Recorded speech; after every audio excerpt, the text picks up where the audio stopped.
They said Cole Branson was a ghost long before he sheltered her. When the Apache woman appeared on his porch, bleeding and half-conscious, the town expected him to turn her away. He didn't. She was slender, young, and dying from a cavalry saber wound that should have killed her hours before. Her clothes were frontier simple dayskin and wool, nothing remarkable, but those who looked closer might have noticed the precision of the stitching on her sleeves. The way her bag, though battered, was organized with the care of someone who understood order. The calluses on her hands that didn't match a woman who'd spent her life weaving baskets. They didn't know she could speak English like a scholar. They didn't know she'd been trained to diagnose disease in 3 languages. And they had no idea that the secret she carried, the knowledge of what Colonel Blackwell had done to the reservations, to Cole's own brother, to entire communities, would bring 70 Apache warriors to Cole's doorstep by sunrise. His nephew spoke for the first time in a year that night. He said, "We can't let her die." The storm hit just before midnight. Cole Branson stood in the barn with a pitchfork in his hands, turning over moldy hay that wasn't worth the effort. The rain hammered the roof like nails driven into tin. Lightning cracked the sky open, turning the world white for half a second before plunging it back into darkness. He could smell the rot in the hay. 2 years of neglect had a scent sour and mineral, like something dying slowly. He should have burned it, should have cleared the whole barn and started over. But starting over required believing there was a point, and Cole had stopped believing in points around the time they buried his brother.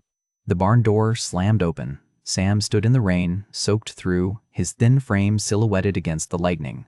9 years old, and already carrying the weight of a man who'd lost everything. The boy's mouth was open, but no sound came out. He just pointed toward the house. Cole dropped the pitchfork. "What?" Sam pointed again. His hand shook. Cole grabbed his coat and pushed past the boy into the storm. The rain hit him like cold fists. He couldn't see more than 10 feet through the downpour, but Sam was running ahead, stumbling through the mud toward the porch. Cole followed, his boots sinking into the waterlogged ground with every step. Then he saw her. An Apache woman lay collapsed on the porch steps, one arm stretched toward the door like she'd been crawling. Her buckskin dress was dark with rain and something else. Blood. A lot of it. The gash across her ribs looked like it had been opened with a blade, deep, clean, the kind of wound a cavalry saber left behind. Cole stopped at the bottom of the steps. His heart was pounding, but his mind went cold and clear. This was trouble. The kind that got men hanged or burned out of their homes. The kind that came with questions he couldn't answer and enemies he couldn't afford. He looked at Sam. The boy was staring at the woman, his eyes wide and wet with rain, or tears, or both. "Go inside," Cole said. Sam didn't move. "Sam, inside, now." The boy grabbed Cole's sleeve. His fingers dug in hard enough to hurt. And then, for the first time in a year, Sam spoke. "We can't let her die." The words hit Cole like a kick to the chest. His nephew hadn't spoken since the day they buried his father. Not a word, not a sound. Just silence, and the hollow look of a boy who'd learned the world didn't care what you lost. And now this. Cole looked down at the woman. She wasn't moving. Her breathing was shallow, barely there. If he left her on the porch, she'd be dead by morning. If he brought her inside, he'd be harboring a fugitive. The cavalry didn't cut Apache women with sabers unless they were running from something. Sam's hand tightened on his sleeve. Cole swore under his breath, bent down, and slid his arms beneath the woman's shoulders and knees. She was lighter than he expected. He lifted her carefully, feeling the warmth of her blood soak into his shirt, and carried her inside. The house smelled like coffee grounds and old smoke. Cole laid her on the kitchen table and shoved a stack of newspapers onto the floor to make room. Sam appeared at his elbow with a basin of water and a clean towel. The boy moved fast, like he'd been waiting for someone to tell him what to do. Cole peeled the woman's dress away from the wound. The cut ran from her collarbone to the bottom of her ribs, deep enough to see muscle beneath the skin. It was still bleeding, but slower now. He pressed the towel against it and felt her body flinch under his hands. She was alive, barely. "Get the fishing line," Cole said, "and the needle from the sewing kit." Sam disappeared into the back room. Cole kept pressure on the wound, watching the woman's face. She was young, maybe 20. Her skin was slick with rain and fever sweat, her hair tangled and matted with blood. Her eyes moved beneath her eyelids like she was dreaming something she couldn't escape. Sam returned with the supplies. Cole threaded the needle with hands that hadn't shaken in years, but shook now. He'd stitched up horses, cattle, even his brother once after a fall from the barn roof. But this felt different. This felt like crossing a line he couldn't uncross. He worked by lamplight, pulling the edges of the wound together with small, tight stitches. The woman didn't wake, didn't cry out, just lay there breathing in short, shallow gasps while the storm raged outside and the blood pooled on the table beneath her. When he was done, he wrapped her ribs with strips of clean cloth and covered her with a blanket. She looked small under it, fragile. Nothing like the warriors Cole had seen from a distance, riding the ridges with rifles and hard eyes. He pulled a chair up beside the table and sat down with his rifle across his knees. Sam stood in the doorway, watching. "Go to bed," Cole said. "What if she dies?" "Then she dies. Nothing we can do about it now." Sam didn't move. "What if her people come?" Cole looked at the woman's face, pale and still in the lamplight. He thought about the cavalry saber wound, about the blood trail she must have left in the rain, about the fact that she'd made it all the way to his porch before collapsing. "Then we're already dead," he said quietly. "Now go to bed." Sam left. Cole sat in the chair with the rifle and listened to the storm. The woman's breathing evened out sometime after midnight. The bleeding stopped. The fever didn't break, but it didn't get worse either. He should have been relieved. Instead, he felt the weight of the choice settling over him like a shroud. He'd made an enemy tonight, maybe more than one. And for what? A stranger who'd probably die anyway? But Sam's voice kept echoing in his head. "We can't let her die," the boy had spoken. After a year of silence, he'd found his voice again. And Cole had listened. The night stretched on. The rain slowed to a drizzle, then stopped. The silence that followed was thick and absolute, broken only by the creak of the house settling and the faint rasp of the woman's breathing. Cole didn't sleep. He sat in the chair with the rifle and waited for whatever came next. Dawn crept through the windows, gray and cold. The woman still hadn't woken.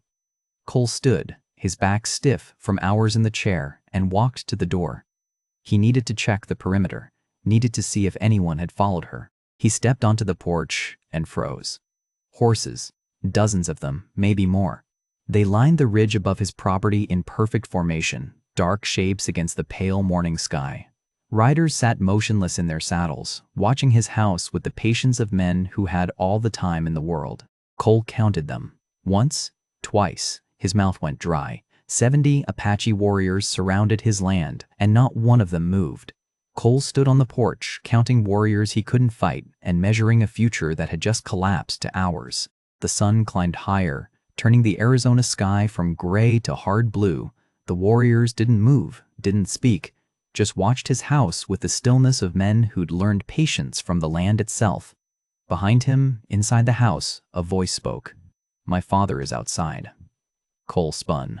The woman was awake, propped up on one elbow on the kitchen table. Her face was pale, slick with fever sweat, but her eyes were clear and focused. She looked at him without fear, without gratitude, just steady acknowledgement of the situation they were both in. "You speak English," Cole said. "I do."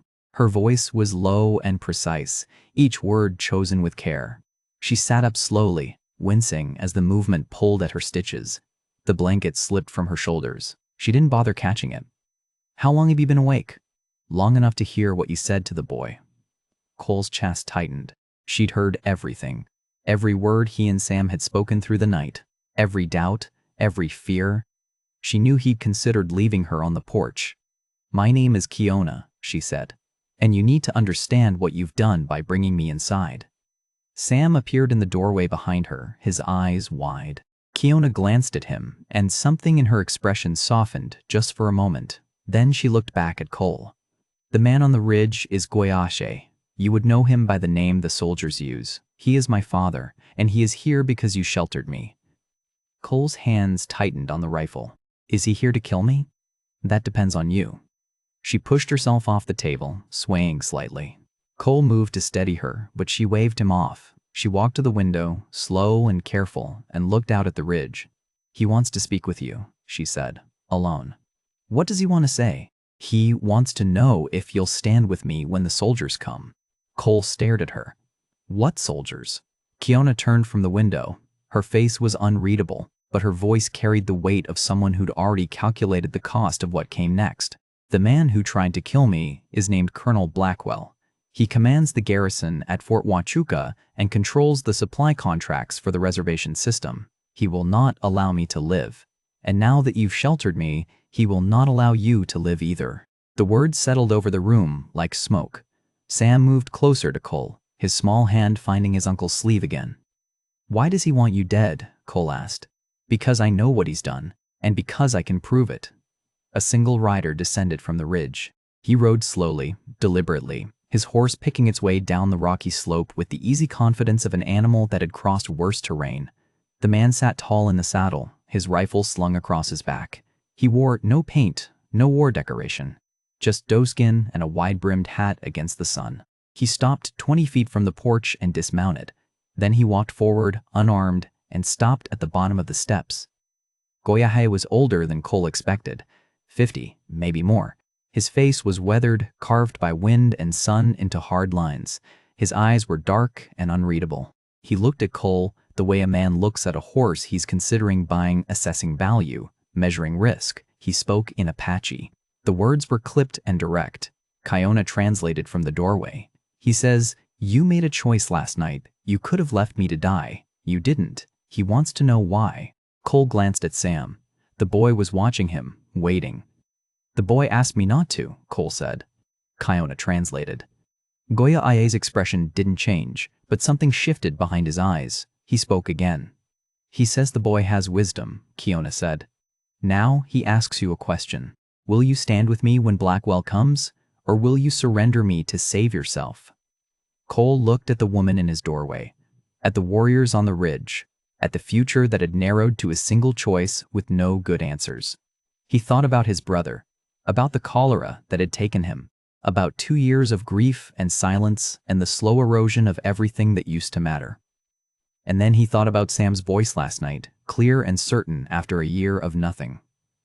"I'll stand with her," Cole said.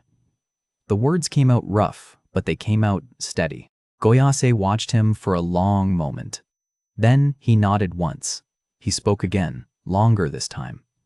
Kiona's voice followed, calm and precise. "He says the warriors will stay, not to trap you, but to guard you. Blackwell's men will come. Maybe today, maybe tomorrow. When they do, my father's warriors will not fight them. They will only watch. This is your battle, but they will make sure you are not ambushed in your sleep." Goya Ashe turned and walked back to his horse. He mounted in one smooth motion, then looked back at Cole. "He says one more thing," Kiona said. "Blackwell is not just a soldier. He controls the law in this territory, the judges, the marshals, the men who decide guilt and innocence. If you stand with me, you will be declared an outlaw. Your land will be taken. Your name will be destroyed." Cole met Goya's eyes across the distance. "Tell him I understand," Kiona translated. Goya Yae nodded again, then turned his horse and rode back up the ridge. The warriors shifted positions, spreading out in a loose perimeter around the property, watching inward, watching outward. Cole turned to find Kiona leaning against the doorframe, her face gray with exhaustion. He moved to help her, but she held up a hand. "I need to tell you something," she said. "Before Blackwell comes, before you're forced to choose again." She walked back to the table and sat down heavily. Sam brought her a cup of water. She drank it slowly, then looked at Cole. "I am a physician, trained at a mission school in New Mexico. I learned to read wounds and diagnose disease in 3 languages. I was riding south when Blackwell's men ambushed me." "Why were you riding south?" "To confront him. A soldier died in my care 2 weeks ago. Before he died, he confessed what Blackwell has been doing.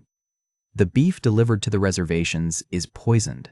Not all of it, just enough. Enough to keep people sick. Weak, desperate. When they leave the reservation to hunt because they're starving, Blackwell uses it to justify more military action, more contracts, more money."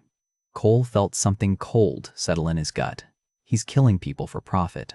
The room was quiet, except for the creak of the house settling and the distant sound of horses shifting on the ridge. Kiona looked at him with eyes that had seen too much and survived anyway. "The soldier who confessed wrote it all down before he died. I have his testimony." But Blackwell knows I have it. That's why he sent his men after me. And that's why he will come for you now. Cole sat down across from her. His mind was racing, but his voice stayed calm. How long do we have? Hours, maybe less. Blackwell controls the law, but he'll need a warrant to make it legitimate. He'll send a marshal with papers, legal papers, and when you refuse to surrender me, he'll have everything he needs to destroy you. Sam moved closer to the table, his small face serious and frightened. Cole reached out and pulled the boy against his side.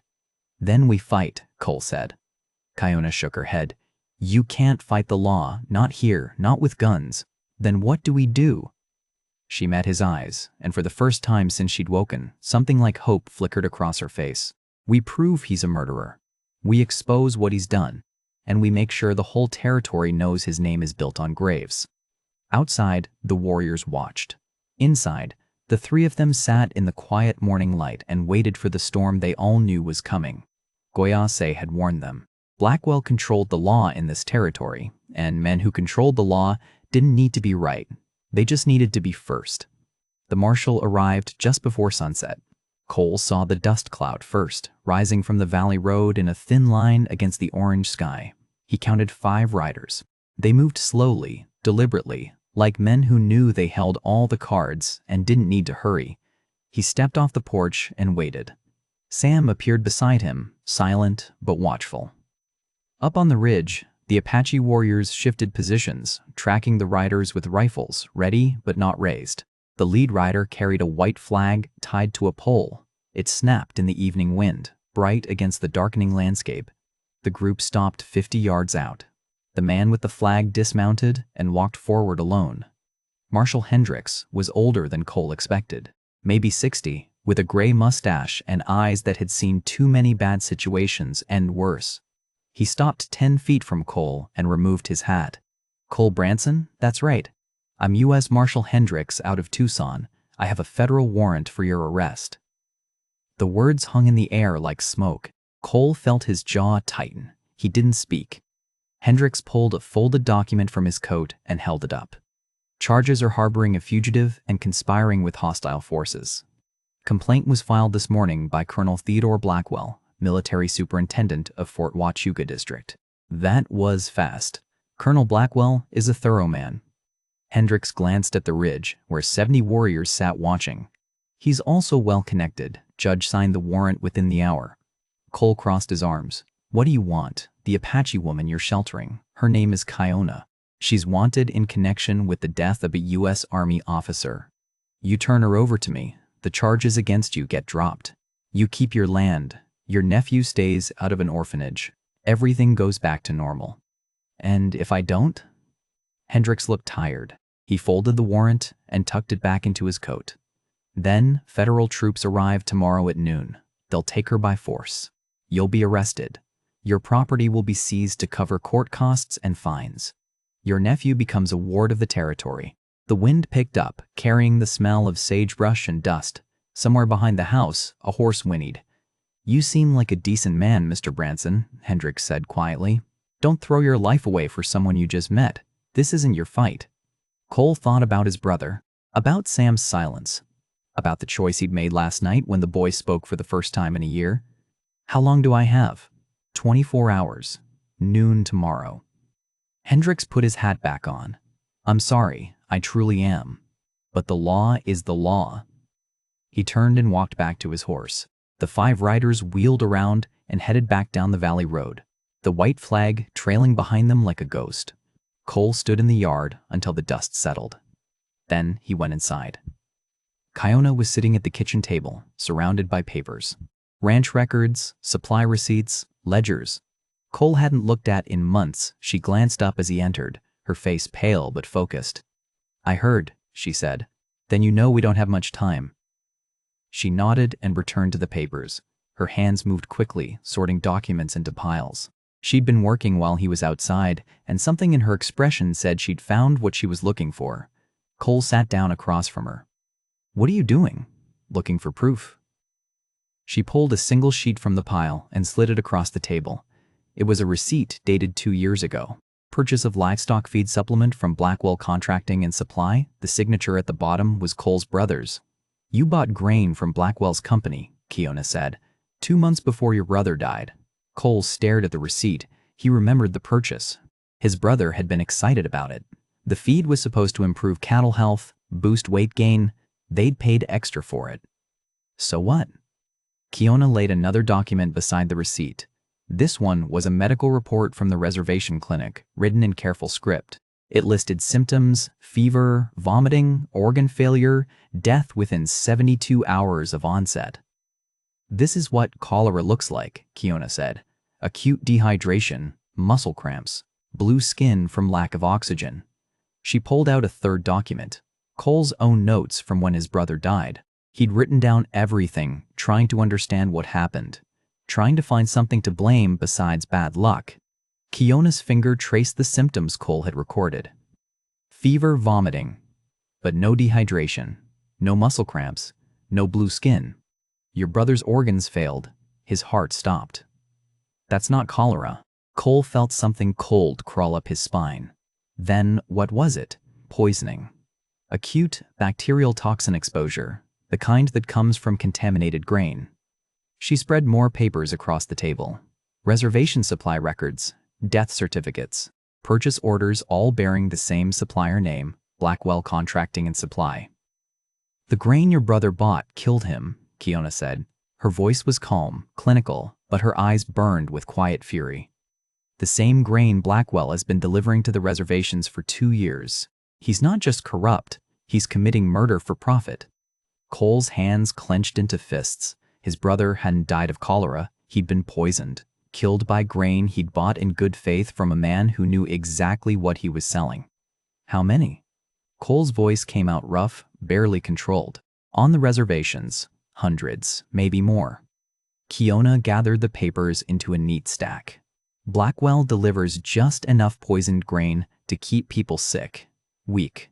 When they leave the reservation to hunt because they're starving, he uses it to justify military action. More troops, more contracts, more money. The rage that filled Cole's chest burned cold and clean.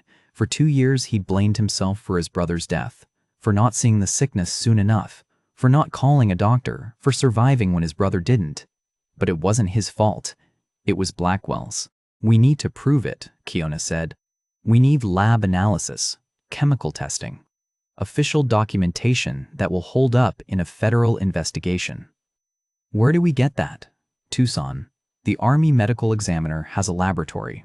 If we can get grain samples there, if we can force an official analysis, Blackwell won't be able to hide behind his connections. Cole looked at her across the table. She was still weak from the saber wound, still bandaged, but her mind was working 3 steps ahead, building a plan that could actually work.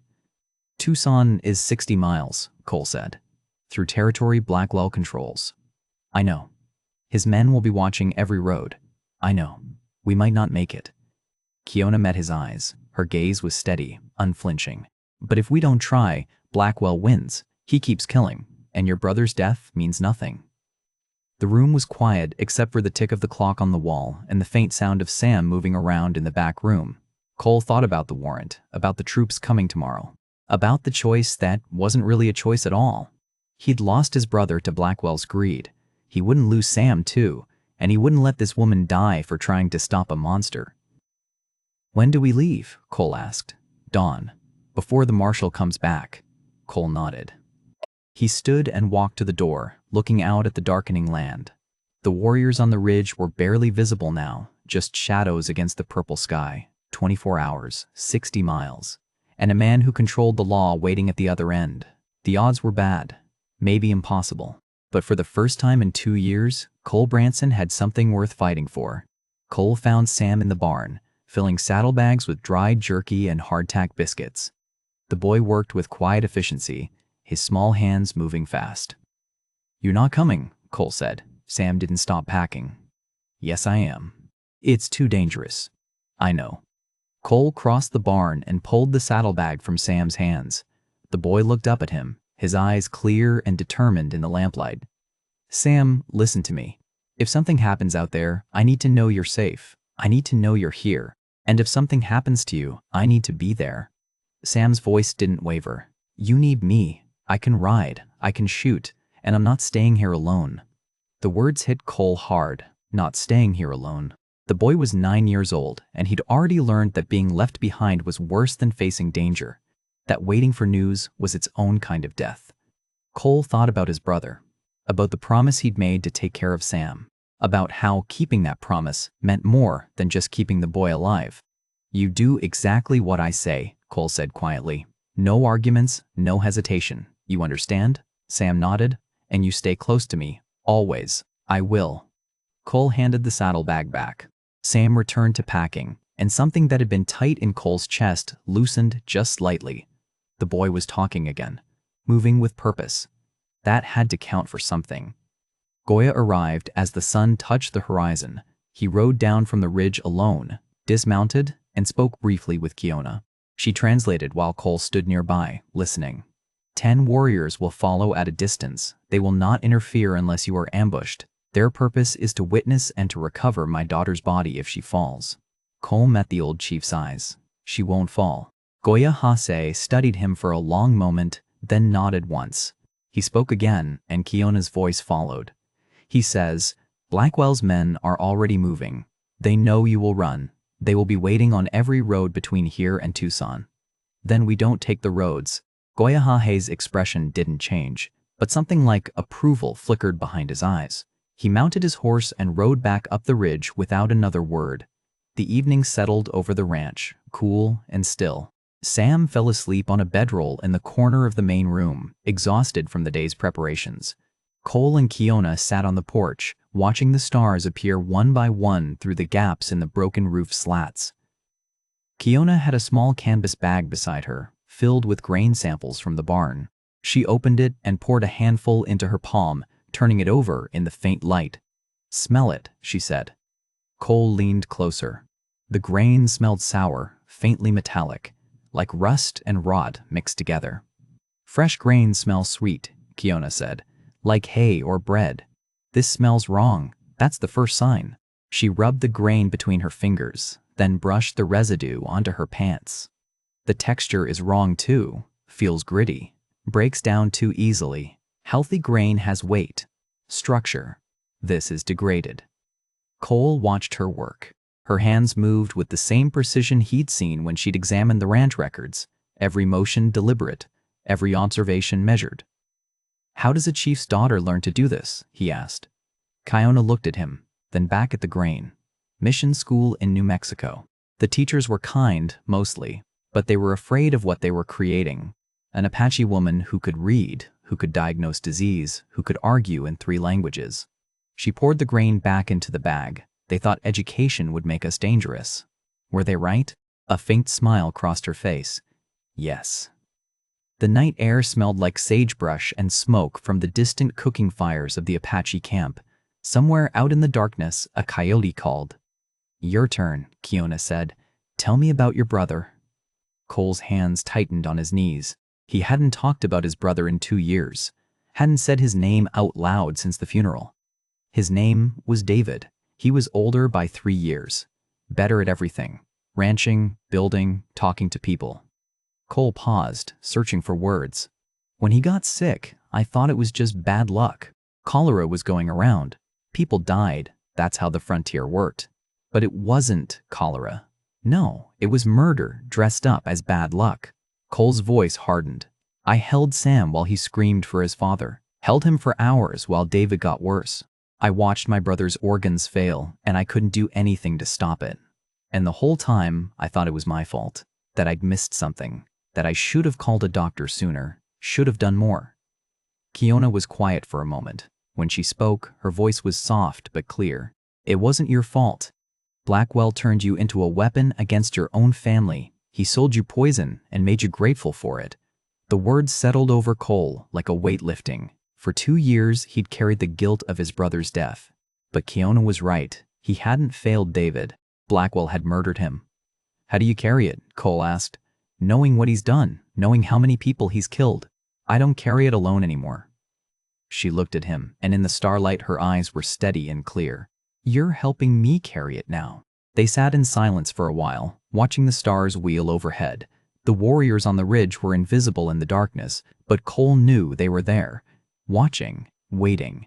"Why did you shelter me?" Kiona asked. "You didn't know me, didn't owe me anything. You could have let me die." Cole thought about Sam's voice cutting through the storm, about the first words the boy had spoken in a year. "My nephew asked me to, and I realized I'd spent 2 years not caring whether I lived or died. But when he spoke, when he asked me to save you, I cared again." He met her eyes. "So I guess you saved me too." Kiona looked at him for a long moment. Something passed between them in the quiet darkness. Not words, just recognition. Two people who'd been broken by the same kind of cruelty, finding each other on the edge of something that could destroy them both. "We leave at first light," Kiona said. "I know. We might not make it. I know that too." She nodded. Then she stood, wincing slightly as the movement pulled at her stitches. Cole rose and steadied her with a hand on her elbow. She didn't pull away. "Thank you," she said quietly.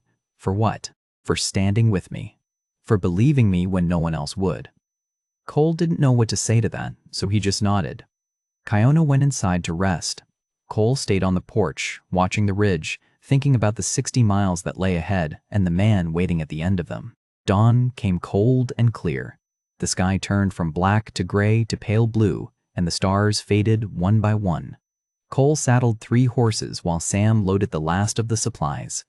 Kiona emerged from the house moving slowly but steady, her bandages fresh and her rifle slung across her back. They mounted up without ceremony, no speeches, no goodbyes. Just 3 people riding out into territory where the law wanted them dead, and the only allies they had were invisible warriors who'd sworn not to interfere.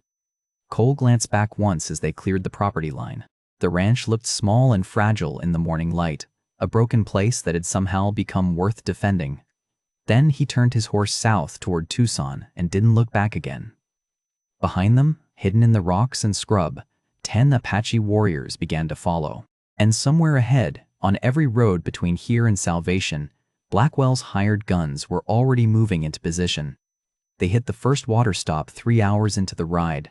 The canyon spring was little more than a trickle between red rocks, but it was the only water for 10 miles in any direction. Cole dismounted first, scanning the rim while Kiona and Sam led the horses forward.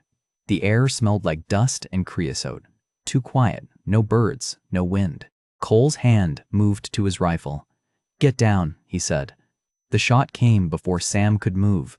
It punched into the rock 6 inches from Cole's head, spraying stone chips across his face. He grabbed Sam and pulled him behind the horses. Kiona was already moving, rolling left with her rifle coming up smooth and fast. 2 men on the rim, maybe more behind the rocks. Another shot.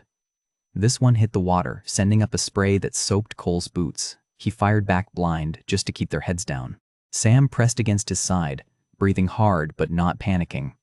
Kiona sighted down her rifle. Calm, steady, like she was threading a needle. She fired once. A man on the rim jerked backward and disappeared. No scream. Just gone. She shifted her aim. Fired again. The second man tried to duck, but wasn't fast enough. He toppled forward over the edge and hit the canyon floor with a sound like a sack of grain dropped from a height. Silence. Cole stared at Kiona. She was already checking her rifle, ejecting the spent cartridges with practiced efficiency. Her hands didn't shake, her breathing stayed even. "How many more?" she asked. "I don't know." She looked at the rim, then at the narrow trail ahead. "We can't stay here. They'll bring reinforcements." Cole nodded. He helped Sam back onto his horse, then mounted up. They rode hard for the next hour, putting distance between themselves and the spring. Cole kept checking behind them, expecting pursuit. None came. When they finally stopped to rest the horses, Cole turned to Kiona. "Where did you learn to shoot like that?" "My father taught me when I was 12. Same year the mission school taught me anatomy." She looked at him with eyes that held no apology. "I needed boat skills to survive." That night they camped in a narrow canyon with walls so steep the stars looked like they were framed in stone. Cole built a small fire while Sam laid out the bedrolls. Kiona sat apart, cleaning her rifle by firelight. Sam moved to sit beside her, watching her hands work. "Does it hurt?" he asked quietly. "Killing someone." Kiona didn't stop working. "Yes, but you did it anyway." "I did it so you could live." She looked at the boy, and something softened in her expression. "That's what matters. Not how I feel about it, whether you get to see tomorrow. Sam was quiet for a moment. Then he asked, will you teach me to shoot, to not be afraid? Kiona set the rifle down and turned to face him fully. Fear keeps you alive. Don't try to kill it.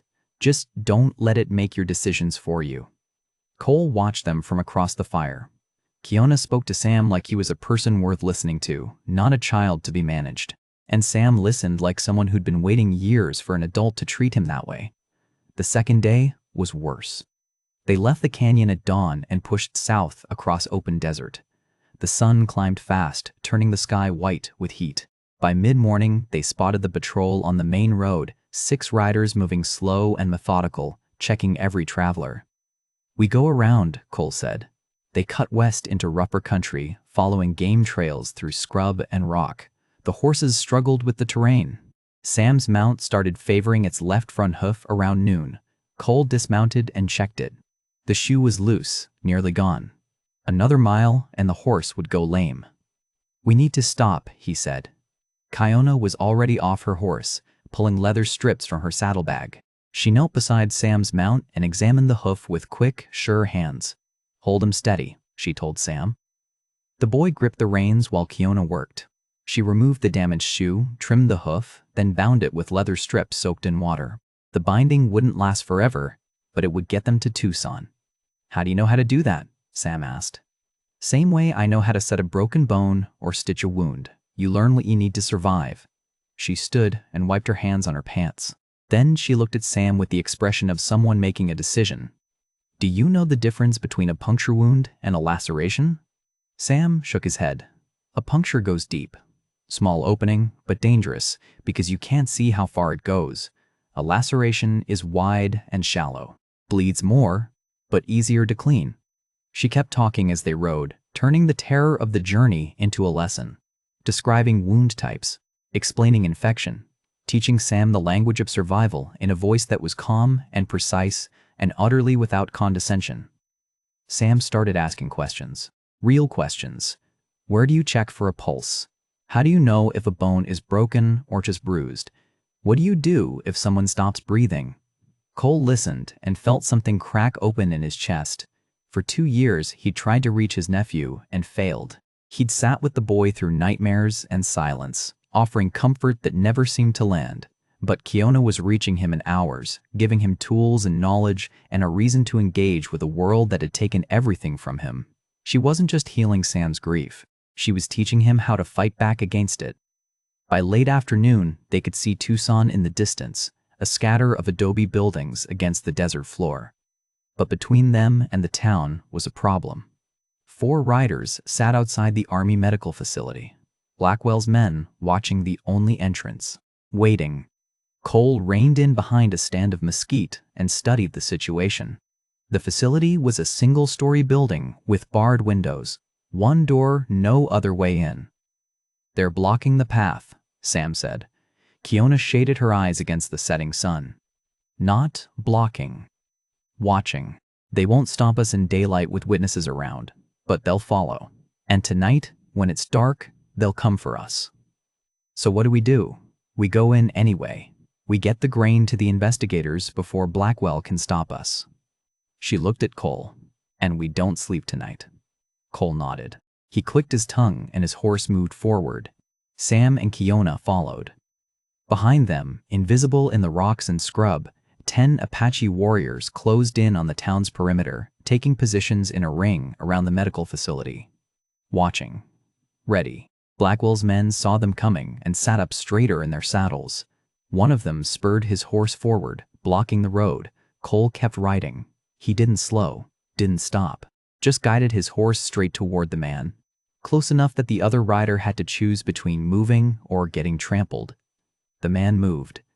They rode past without a word and tied their horses outside the facility. Cole helped Sam down, then turned to find Kiona already at the door, the canvas bag of grain samples clutched tight in her hands.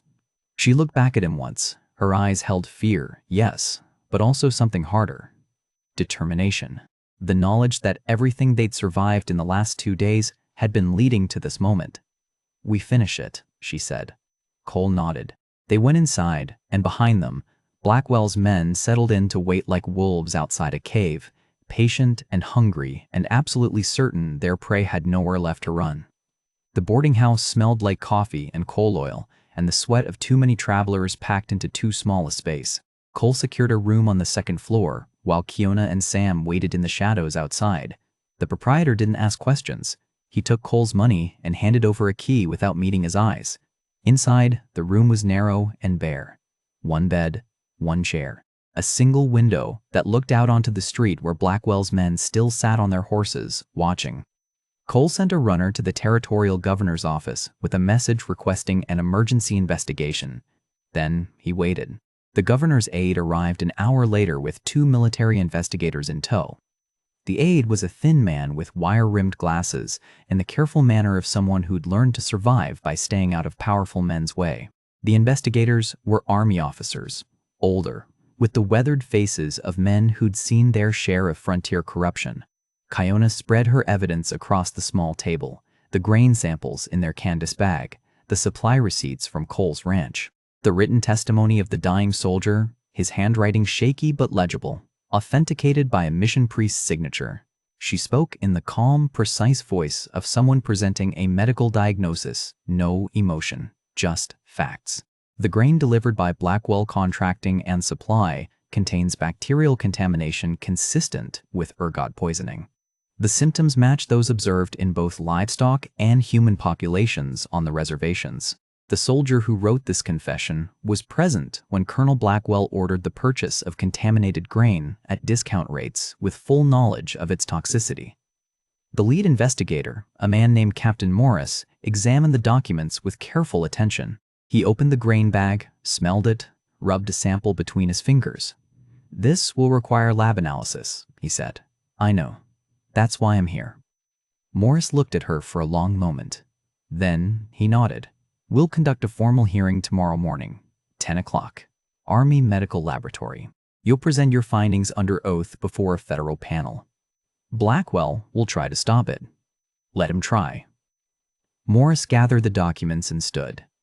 "This evidence is now in federal custody. If what you're claiming is true, Colonel Blackwell has committed crimes that go beyond corruption. We're talking about systematic poisoning of government wards, genocide for profit." He left with the governor's aide. The second investigator lingered at the door. "Ma'am, I should warn you, Blackwell has friends in high places, judges, politicians, men who benefit from his contracts. They'll do everything they can to discredit you before you ever step into that laboratory." Kiona met his eyes. "I know." The investigator nodded and left. Cole locked the door behind him and turned to find Kiona standing at the window, looking down at the street. Her reflection in the glass was pale and still. "We should sleep," Cole said. "Tomorrow's going to be long." Kiona didn't answer. Sam was already curled up on the bed, exhausted from the ride. Cole moved to pull off the boy's boots when he heard footsteps in the hall outside, fast, purposeful. Then a sound like paper being tacked to wood. Cole opened the door. The hallway was empty, but on the wall opposite their room hung a wanted poster, still wet with fresh ink. Kiona's face stared out from the paper, rendered in stark black lines. Below it, words that made Cole's blood go cold. "Wanted for murder. Kiona, Apache renegade. $1,000 reward." He ripped the poster down, but he knew it was too late. If one was here, there were dozens more throughout Tucson. By morning, every man in town would know her face and the price on her head. Cole went back inside. Kiona was still at the window. She'd seen the poster too. He could tell by the set of her shoulders. "You need to leave," she said quietly. "Take Sam. Ride out before dawn. I'll face the hearing alone." "No. Blackwell will use this. He'll have me arrested before I can testify. Everything we've done will be for nothing. Then we fight him." Kiona turned from the window. Her eyes were bright with something between anger and despair. "You don't understand. That poster says I murdered a U.S. Army lieutenant. It doesn't say why. Doesn't say he was burning children alive in a mission school. Doesn't say I killed him with a scalpel to stop a massacre." Cole went very still. "Tell me." She sat down in the chair, her hands folded in her lap. When she spoke, her voice was cold and precise, like she was reciting someone else's story. 3 years ago, I was teaching at a mission school in New Mexico, 20 Apache children, ages 5 to 12. We were learning to read, to write, to survive in a world that wanted us erased. She paused. Soldiers came. A lieutenant named Crawford. He said the school violated reservation boundaries, said we were teaching insurrection. He ordered his men to bar the doors and set the building on fire. Cole felt rage building in his chest, white-hot and murderous. I had a scalpel in my medical bag. I used it to cut through the back wall. Got 12 children out before Crawford saw what I was doing. He came at me with his saber raised, so I put the scalpel through his throat. The room was silent except for Sam's breathing from the bed. The army ruled, it justified self-defense. But Blackwell had the case reopened. Had me declared a renegade. Now that poster is everywhere, and tomorrow when I walk into that laboratory, the marshal will arrest me before I can say a word. Cole knelt in front of her chair. He took her hands in his. They were cold. Listen to me. You saved those children. You did what needed to be done. And tomorrow, you're going to walk into that laboratory and you're going to prove Blackwell is a murderer, and I'm going to be standing right next to you when you do it. Why? Her voice cracked. Why would you risk everything for someone you barely know? Because you're right. Because Sam is alive because of you. Because my brother deserves justice. He held her gaze. And because I don't care what they call you. I care that you're alive. Kiona looked at him for a long moment. Then something shifted in her expression. The despair receded. What replaced it was harder, colder, the look of someone who decided to stop running. Then we finish it, she said. We finish it. They sat together in the quiet room while Sam slept and the night deepened outside. Somewhere in the darkness, Blackwell's men waited. Somewhere in the town, wanted posters with Kiona's face hung on every wall. But in that small room, two people who'd been broken by the same kind of cruelty made a pact. They would walk into that laboratory tomorrow. They would face whatever came. And they would do it together. Dawn broke cold and clear. Cole woke to the sound of horses in the street. Many horses. He moved to the window and looked down. Colonel Theodore Blackwell sat astride a black gelding, surrounded by a dozen armed men. Beside him, a federal marshal held a folded warrant in his hand. They'd come to take Kiona before the hearing could begin. And the laboratory was 6 blocks away through a town that now knew her face and the price on her head. The Army Medical Laboratory smelled like formaldehyde and carbolic acid, and the kind of antiseptic cleanliness that made everything feel cold and exposed. Long tables lined the walls, covered in glass beakers and microscopes and instruments that caught the midday light streaming through tall windows. A panel of 5 men sat at the far end of the room. Captain Morris and his fellow investigator, the territorial governor's aide, a federal marshal, and an army medical examiner named Dr. Calloway, who looked to be pushing 70. Colonel Theodore Blackwell stood near the door with his arms crossed, watching Kiona with eyes that promised retribution. Cole and Sam sat on a bench against the wall. Armed soldiers flanked the exits. The room was packed with witnesses, civilian and military both, drawn by word that an Apache woman was going to accuse a decorated colonel of mass murder. Dr. Calloway called the hearing to order. His voice was dry and formal, the sound of a man who'd presided over too many courts-martial to be impressed by rank or spectacle. This is a federal investigation into allegations of criminal negligence and fraud in the procurement and distribution of livestock feed to reservation populations. Miss Kiona, daughter of Goyaoshe, has presented preliminary evidence suggesting systematic poisoning. She will now present her findings for the record. Blackwell stepped forward before Kiona could move. Dr. Calloway, I must object. This woman is wanted for the murder of a United States Army officer. There is an active warrant for her arrest. She should be in chains, not giving testimony. The marshal beside Blackwell nodded and produced the warrant. Dr. Calloway looked at it, then at Blackwell. Colonel, this is a federal hearing investigating crimes that, if proven, constitute genocide under territorial law. The murder warrant is a separate matter and will be addressed after these proceedings conclude. The witness will testify. She's a fugitive. She is a witness in a federal investigation, and she will be heard. Dr. Calloway's voice dropped to something that could cut glass. If you interrupt again, Colonel, I will have you removed from this room. Do we understand each other? Blackwell's jaw tightened. He stepped back. Kiona moved to the center table where the grain samples and documents had been laid out. Two soldiers positioned themselves on either side of her, close enough to grab her if she tried to run. She didn't look at them. She looked at the grain. When she spoke, her voice was calm and precise, the voice of someone delivering a medical diagnosis to a room full of students.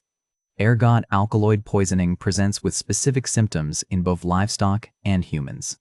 Vomiting, organ failure, necrosis of extremities in severe cases. Death occurs within 72 hours of acute exposure. She opened the canvas bag and spread grain across the table. This sample was collected from Cole Branson's ranch in the Arizona high country. It was purchased from Blackwell Contracting and Supply 2 years ago. She picked up a handful and held it to the light. Healthy grain is uniform in color and texture. This grain shows dark discoloration consistent with ergot fungus. The smell is metallic, acidic. The texture crumbles under pressure. She set the grain down and moved to the microscope. She prepared a slide with practiced efficiency, adjusting the focus with small, precise movements. Then she stepped back. "Examine it yourselves." Dr. Calloway rose and looked through the microscope. His expression didn't change, but something shifted in his posture. He stepped aside. The other investigators took turns. Each one looked longer than the last. Kiona continued. Ergot alkaloids attack the vascular system. They cause blood vessels to constrict, cutting off oxygen to organs. The heart fails. The kidneys shut down.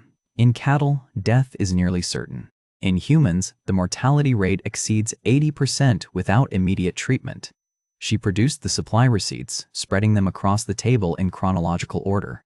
These documents show grain purchased from Blackwell Contracting and Supply, delivered to Cole Branson's ranch on March 14, 1884. Cole's brother, David Branson, died on May 2, 1884. His herd was decimated by what was diagnosed as cholera, but the symptoms don't match cholera. They match ergot poisoning. She pulled out more receipts.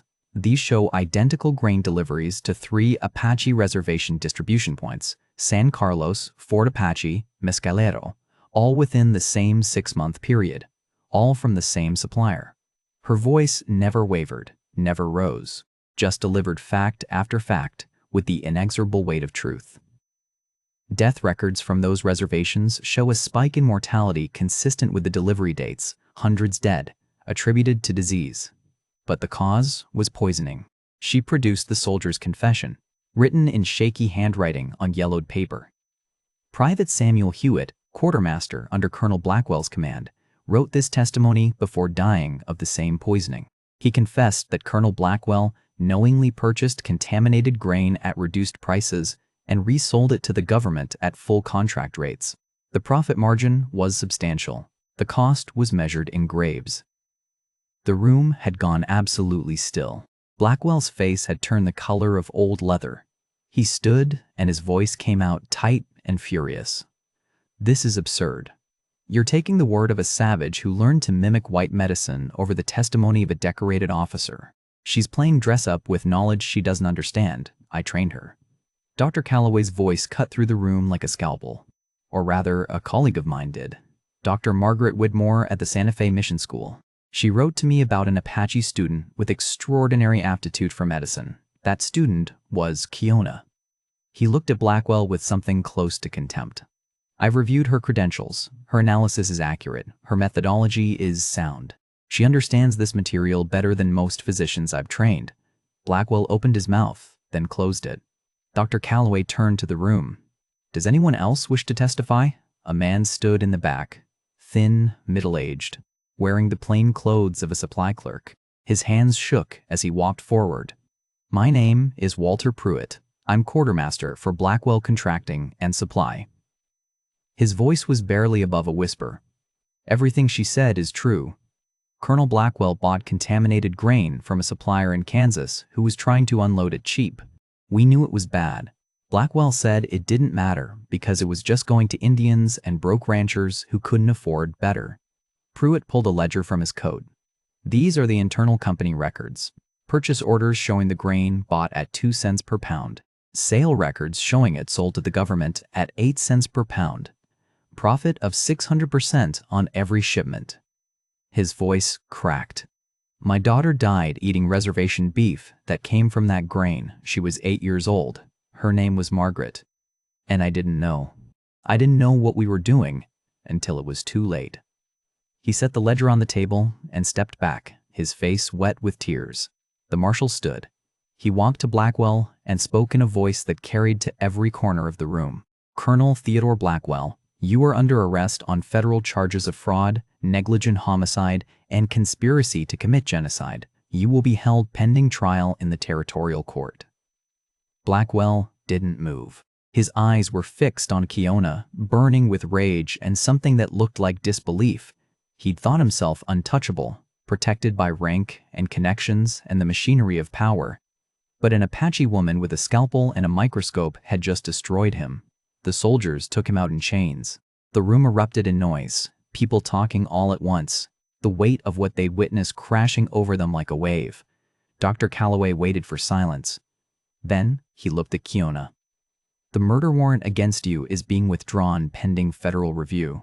Given the circumstances described in the original case file, I believe you'll be fully exonerated. He paused. I'm also authorized to offer you a position as the first Apache physician in the Bureau of Indian Affairs Medical Corps. The territory needs people like you, people who understand both worlds. Kiona stood very still. Cole watched her from across the room and saw the moment the weight of 2 years lifted off her shoulders. She'd carried the truth alone for so long, and now it was finally heard. Thank you, she said quietly. Dr. Calloway nodded. The hearing was adjourned. Cole and Sam met her at the door. Sam grabbed her hand without hesitation. Kiona looked down at the boy, then up at Cole, and something passed between them that needed no words. They walked out of the laboratory into the bright Tucson afternoon, and for the first time since the storm, they were free. 1 week after the hearing, Cole Branson woke to the smell of coffee and fresh bread and the sound of Sam laughing in the kitchen. He lay in bed for a moment, listening.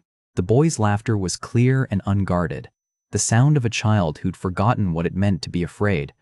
Cole hadn't heard that sound in 2 years. He'd thought he might never hear it again. He rose and dressed. Outside, the morning was cool and clear. The sky a perfect blue that stretched from horizon to horizon without a single cloud to break it. The air smelled like pine resin and sagebrush and the promise of a day that wouldn't end in blood or fear or running. The ranch looked different now. Federal investigators had seized Blackwell's assets and used them to settle Cole's debts. The mortgage was forgiven. The back taxes paid. The bank sent a letter of apology that Cole burned without reading. Money couldn't bring his brother back, but it could give Sam a future, and that was something. Kiona was in the kitchen when Cole came downstairs.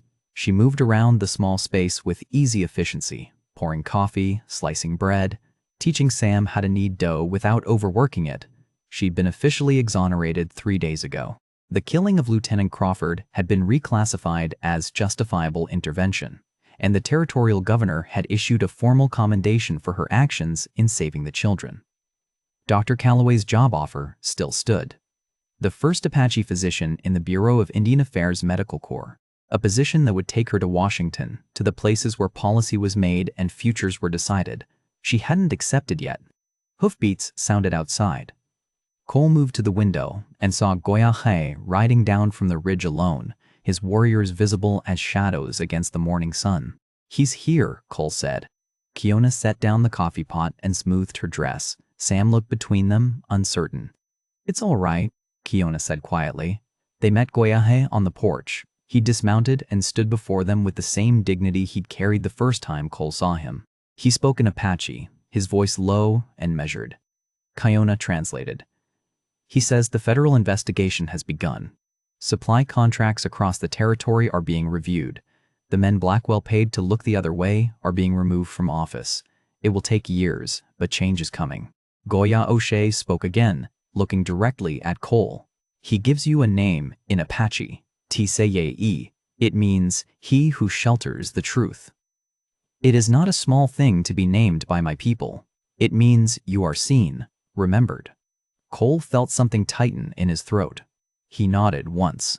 Goya O'Shea turned to Kiona. He spoke for a long time, and as he spoke, Kiona's expression shifted from calm attention to something deeper. When he finished, she was quiet for a moment before responding in Apache, then she translated for Cole. He says, "I am free to choose my path. I can return to my people and serve as their physician, or I can walk a new road. He will honor either choice." "What did you tell him?" Cole asked. "I told him I choose to stay here." Goyahai nodded. He placed one hand on Kiona's shoulder, spoke a few final words, then mounted his horse and rode back up the ridge. The warriors followed, and within minutes the property was empty except for the three of them and the sound of the wind moving through the pines. Sam broke the silence. "You're staying?" Kiona looked down at him. "If that's all right with you, it's all right." She smiled and ruffled his hair. Sam grinned and ran back inside to finish the bread. Cole and Kiona stood on the porch together, watching the ridge where the warriors had been. The morning sun turned everything gold. "Why?" Cole asked. "You could do important work in Washington, change policy, help more people. I can help people here. Sam, the neighbors will need a physician when winter comes." She looked at him. "I spent 3 years running from what I'd done, hiding who I was, trying to survive in a world that wanted me erased. And then you sheltered me when you had every reason not to. You stood with me when the law said I was a murderer. You believed me when no one else would." Her voice dropped to something quieter. "I don't want to run anymore. I want to stay in a place where my skills and my identity aren't in conflict, where I can be exactly who I am." Cole reached out and took her hand. She didn't pull away. "Then stay," he said. They worked through the morning. Cole rebuilt the barn gate that had been falling apart for a year. Kiona taught Sam how to set a splint using strips of cloth and a straight piece of wood. She quizzed him on wound types and bone structures, and he answered with the confidence of a boy who'd found something worth knowing. At one point, Kiona said something that made Sam laugh. A real laugh. Bright and unguarded and full of joy. Cole stopped working. He set down his hammer and just watched them. This woman who'd come to his porch bleeding and half dead. This boy who'd been silent for a year. Both of them alive. Both of them whole. Both of them looking toward a future that didn't end in grief. Kiona looked up and caught his eye. She smiled. Not the careful, guarded smile of someone trying to survive. The real thing. Open, honest, full of something that looked a lot like hope. Cole smiled back. And in that moment, the unspoken thing between them finally had space to breathe. By noon, neighbors started arriving. Apache and White both.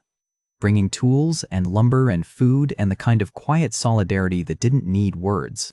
They came because Cole had stood against Blackwell when it mattered. Because Kiona had exposed a truth the powerful wanted buried. Because sometimes doing the right thing changed more than just one life. They worked together through the afternoon, rebuilding what Blackwell's greed had destroyed. And when the sun set and the work was done, they sat together on Cole's porch and shared a meal, and nobody cared about the lines that were supposed to separate them. The people of the Arizona high country would tell this story for years afterward. They spoke of Cole Branson, the broken man who sheltered a wounded Apache woman and changed the fate of an entire territory. They spoke of Kiona, the physician who brought down a colonel with nothing but a scalpel and the truth. They spoke of the night 70 warriors surrounded a failing ranch, and the morning the law arrived to find justice already served. They spoke these things with something close to reverence, not because violence had triumphed, but because mercy had. Not because enemies were destroyed, but because a man had chosen to shelter the truth when the world demanded he abandon it. Healing begins when you shelter the wounded, and wisdom begins when you listen to those the world has taught you to fear. And that is how an Apache physician and a grief-broken rancher built a new world in the ruins of the old. What would you have done in Cole's place? Would you have opened your door to a stranger when it meant losing everything? If this story moved you, hit that like button and subscribe for more tales from the frontier. Share it with someone who needs to hear that courage isn't the absence of fear, but the choice to do right when wrong is easier.